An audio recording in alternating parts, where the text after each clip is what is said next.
Тікелей эфирдеміз, қымбатты көрермендер. Бағдарламамыз жалғастырайық. Желтоқсан елге белгілі марғасқа қаламгерлер дүниеге келген ай. Атап айтсақ, поэзияда қолтаңбасы қалған лирик ақын Фариза Оңғарсынова апамыз биыл 80 жасқа толар еді. Әттең қара сөздің майын тамызғандардың артынан тек өшпес сөзі қара өлеңі қалды. Дұрыс айтасың, Ғалымжан. Қарымды қаламгерлердің арасында шоқтығы биік тағы бір тұлға биыл 80-ді еңсере алмай кетті. Қазақстанның халық жазушысы, мемлекет және қоғам қайраткері Әбіш Кекілбаев биыл 6 желтоқсанда 80 жасын елмен бірге тойлар еді. Еуропа баспалары 20 ғасырдағы әлемнің 100 таңдаулы жазушысы қатарына қосқан тұлғаның ұрпақтары туралы сіз бен біз не білеміз? Жазушының үлкен немересінің өзі бүгінде 30-дан асып, орда бұзған азамат екен. Авиация саласында 10 жылдан астам қызмет етіп келе жатқан Абыл Кекілбаев өзі туралы асылдың сынығы айдарында айтып береді. Бірге көрейік. Ол Әбіш Кекілбаевтың тұңғыш немересі, сәйкесінше атасының баласы. Бірінші немерелі болғанда қуандық. Түнде кешке өзім апарып радуға барғам, үйге қайтып келгенше бір сағаттан кейін сол жатып атқанда звонить етті, сүйінше ол немерелі болдық. Содан Әбішке бардым. Әбішке барсам, ол түнде жұмыс жасайды. Домбыраны осы қатты тартып гүрілдер, бір абылды ма, әлде адай күйін бе біреуін тартып атакен қатты. Содан бардым да мен айтуға тілім нетпей, желке жағынан құшақтап алдым. Содан үйіне жаңағы көттім.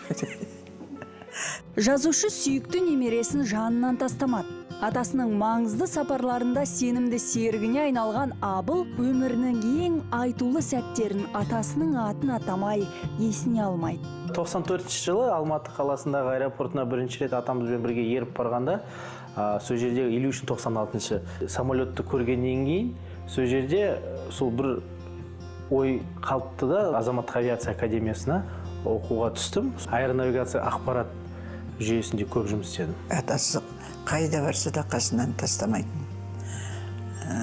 Шетелдердің бәріне ертіп кетеді. Атасының Абылды ерекше еркелеткеніне басқа балалары мен немерелері қызыға да, қызғана да қарайтын көрінеді. Ал ол шетелге арнайы миссиямен баратын. Мәскеуде жүрсе де, Ташкентте жүрсе де кітап дүкенін іздейді.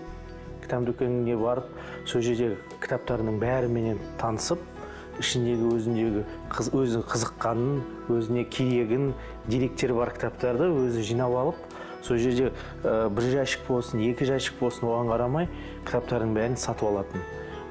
Сондай кездерде, мысалы үшін, кітаптың салмағы көп болғандықтан, біз заттардың көбісін қалдырып кетеміз, кітаптар қалып өзімізбен бірге алып кететін едік. Әбіш Кекілбаевтың балаларына қалдырған ең құнды мұрасы да осы бөлмедегі 4000-дан астам кітап. Абылдың айтуынша, мұндағы әр туындының өз орны бар. Абыз атасы қойып кеткен ретімен тұр. Бізне керек кітапты анан ішін қарап детпейді, анан тұр ғой дейді. Сол керек кітапты соны. Бізде қараса бәрі қопарып бұламыз.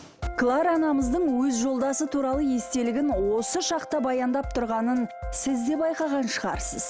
Жылдар өтсе де, аңыз адамның бірде-бір затын қозғамай, бүгін кіріп келердей күтеді немересі де. 20 жылда пайдаланған столы, оны әдейі ауыстырмай, осында көшіп келеді, өзімен бірге алып келген.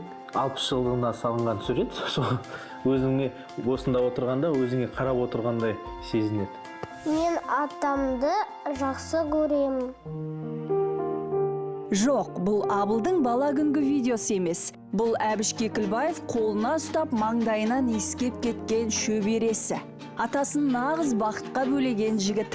Ал оның анасы Диляра, яғни Әбіш Кекілбаевтың келіні Фариза Оңғарсынованың талай сынына шыдас берген екен. Фариза апам менен ата жас кезінен танысқан, сол бір үйдің адамы секілді семьямыз, бір семья болып кеткен негізі. Сол екі күннің біреуінде Фариза апамыздың үйінде боламыз, немесе біздің үйде болар. Сонда Дилара жас келін болып түскенде, Фариза апамдар келіндердің бәрін көп сыннан өткізетін. Сонда бір есімде қалғаны, бір бауырсақты, мынау бауырсақ микроволновкада жылынған бауырсақ деп айта салады. Кейбір кездерде біздің әжеміз күліп айтатын, менің 2 күйеуім бар, біреу Әбіш, біреу Фариза дейтін. Иә, мұның бәрі ең жылы естелікке айналды. Қазір Абыл атасының ғана емес, туған әкесінің де орнын басып, Клара әжесіне қамқор болып жүрген азамат. Бұның әкесі 48 жасында қайтыс болды, аварияда. Маңғыстауда қалды, әжесінің қасында. Енді кіші баламда Маңғыстауда, бір қызым Алматыда. Сол менің өз қарап отқан балам осы. Өте жақсы көреміз. Осы уақытқа дейін осының айтқанын тыңдап, енді менің қолда қазір қасымда барлық шаруаны өзі бітіреді. Ақылдасатыным да осы, тапсырма беретінім де осы бала, қалғандары далада.